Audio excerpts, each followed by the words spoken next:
from Christian Voice New Zealand. You know, we've talked, but now it's time to start understanding and listening. Now, I'm being blunt about it because over the past 12 months, I've heard people talking about what is happening. You know, like it's all new to them, but it isn't really. But if you've been awake, which is far different to being woke, let me tell you, their ignorance should not be yours. The government won't talk publicly about it. The New Zealand media, well, they won't talk about what's happening because, well, they're just more interested than the Labour Party in being the government's opposition these days. So they, and you're not going to talk about it because you're scared people are going to just roll their eyes in front of you and probably want to have you committed. Well, what is it that we're talking about? Well, it's this. It's the future vision for mankind as seen by the United Nations, aided and abetted by the World Economic Forum. Now, you can stop rolling your eyes because this sort of thing is evil. It's just pure evil. It's just not in my nature. And to be honest, I just can't make this stuff up. But let's take a step back to 2023 when the United Nations published its three new policy briefs to provide more detail on certain proposals contained in our common agenda. This is the UN Secretary-General's vision for the future of global cooperation that will be decided at this year's summit in the future. Now, I've mentioned the summit many times in the past. These briefings, which form a global digital compact, reforms to the international financial architecture and the future of outer space governance, both set out a chilling course for our future. What I'm about to say is important as it'll have an impact on you and me, so listen up. Among the proposals are a new apex body in charge of the entire financial system that they say will enhance its coherence and align its properties within the 2030 Agenda for Sustainable Development. According to Secretary-General Antonio Guterres, I think that's how you pronounce his name, this could be done through a biennial summit between the group of 20 economic and social councils, the Secretary-General, and heads of international financial institutions. Now, this will further integrate the G20 with the United Nations into a body that can be described as an Economic Security Council. It all seems like a perfect nest, though, for apex predators that runs the international banking system. Well, vital to this agenda is digital connectivity and the establishment of a global digital compact. Now, the best way I can describe this is a cybernetic organ consisting of digitally connected network of people, entities, devices, and things that can easily be done and directed by those who run the system. Let me give you an example of what I'm talking about. In the policy brief, it explains how digitalisation will help to achieve their global goals. Ironically, the suggestions just happen to be very similar to what the World Economic Forum and PricewaterhouseCoopers prescribed in their report Unlocking Technologies for the Global Goals in 2020. A digital ID is a cornerstone in this work and is among other things seen as a way to reduce poverty. A digital ID, no prizes for guessing where that'll be placed. You notice how they justify this evil to reduce poverty? Wake up and explain that one to me because, I'm just not buying it.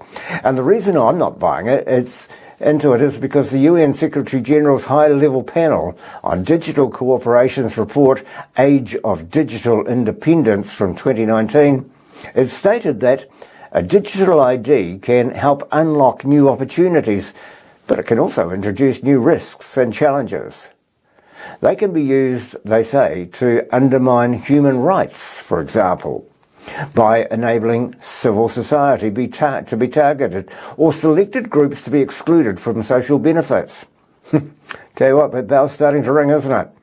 This can and will be fused with a social credit system and a central bank digital currency, which is now being introduced and tested in many countries across the world, including our own New Zealand. Questions are arising, for example, if you're a superannuitant in New Zealand, would you still get your entitlement each Tuesday if you don't comply with vaccinations or other measures introduced to achieve the social credit scores? Probably not.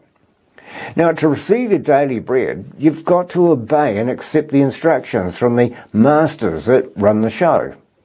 Not if, but when a UN declares a planetary emergency, this will have severe consequences for our freedoms, as we experienced during the COVID pandemic. Now, you may have heard that the next pandemic, X, which is supposed to attack the nervous system, is in a lab as we speak, with a release date in 2025. Well, I guess that's going to be dependent upon the Emergency Powers Treaty the UN are trying to get governments to sign up to. Now, incidentally, Christopher Luxon has ruled New Zealand's agreement to it out because it'll take away sovereignty and it'll give all its power to the United Nations. Surely you've heard about this. Maybe after you've watched this video, have a search through for this one. And have you noted how our generous tech billionaires are heading for outer space? The last policy brief, The Future of Outer Space Governance, formulates a grand vision to re-establish a presence on the moon, with a way station, a lunar gateway if you like, and the development of a base at the south pole of the moon. And let's not forget Elon Musk's SpaceX wanting a manned mission to Mars. Now, sure, these fantasies have been around ever since H.G. Wells first published his book about men in space in 1901, but until now they've remained pretty much in that realm. But their space-based opportunities also highlight the important link between outer space and the 2030 Agenda for Sustainable Development, with the importance of satellite surveillance to track deforestation, to monitor protected areas for illegal poaching and fishing, and assess biodiversity changes, as well as track our every move through the global navigation satellite systems. As WEF trustee and climate prophet and profiteer Al Gore proclaimed with a giggle in his commercial for his satellite surveillance project, Climate Trace, and most importantly, no more hiding. Now, look, you might think this is all too much to take in, but let me challenge you to stop and seriously think. What is actually happening today? What is it that you can see but really took no notice of and have accepted today without a thought? Let's ponder on just one part of your day. When you go to the supermarket, first there was barcoding, then digital scanning, then CCTV, cashless transactions, self-service checkouts, online shopping, delivery service, and recently the introduction of facial recognition. So if you roll your eyes one more time and say it's a conspiracy theory, then wake up. I haven't even mentioned the rising cost of food you need for your sustenance and how controlled the supply of food is. These are the facts. It means that we're being manipulated towards something greater. Think back to that pandemic and how life was when it was shut down, manipulated, having restrictions on who you could see, how far you could travel, who you could trust, being allowed to leave your home, whether you could leave the city, how your borders were threatened, even whose toilet you could find comfort on. It was all a worldwide test to see if we were ready for the next thing these people want to enforce upon us. Digital control of the masses, and for years and years I've been talking about where this is all leading, and that is to one world government led by one man whom the Bible clearly describes as the Antichrist. As I mentioned at the outset, you've got to listen. When he was talking about the end of this world, Jesus told his apostles, "Do not let anyone deceive you," Matthew 24. Many times, lots and lots of times, Jesus told his followers to stay awake, keep on the watch, just as it was in the days of Noah will be the return of the Son of Man.